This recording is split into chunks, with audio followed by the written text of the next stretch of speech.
ఒకవేళ మనం మేఘాలపైన దూకితే ఏమవుతుంది? ఇలాంటి ప్రయోగం చేయడానికి ఒకసారి నేను ప్రయత్నించాను, కానీ అనుకున్నది ఒకటి అయినది ఒకటి. ఒకవేళ మేఘాలు దూదిలా ఉంటే దానిపైన దూకొచ్చు, కానీ అది నురగలా ఉంటుంది. ఇది చిన్న చిన్న నీటి బిందువులతో ఏర్పడిన ఒక గాలి లాంటిది అనమాట. అలా నేను ప్రయత్నించి స్ట్రైట్గా ఈ సైట్ దగ్గరికి దూకాను. నిజానికి నాకు కూడా బై రోడ్లో బైక్లో రావాలనే, కానీ అలా చేస్తే వీడియోని మీరు స్కిప్ చేస్తున్నారు. ఈ సైటు మన కడపలో ఊట్కూరు సరౌండింగ్లో ఉంటుంది.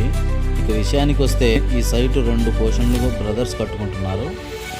మొదటి పోర్షన్లో పుట్టి వర్క్ అయిపోయింది. ఈరోజు సెకండ్ పోర్షన్ అనమాట.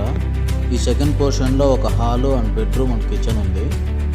దీనికి యూజ్ చేసిన పుట్టి ఏషియన్ కమర్షియల్ సిమెంట్ బేస్డ్ పుట్టి అనమాట. నిజానికి ఈ ఇల్లు నా టీంలో ఒకరిది. అది ఎవరిది అని మీరు గెస్ చేసి వాళ్ళ షర్ట్ కలర్ని కామెంట్ చేయండి.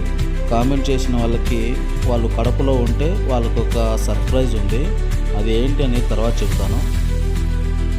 మళ్ళీ ఇంటికి కలర్స్ వేసేటప్పుడు ఏ కంపెనీ పెయింట్స్ వాడతాము, ఎలాంటి ఎమల్షన్స్ వాడతాము అనేవి కంప్లీట్గా చెప్తాను.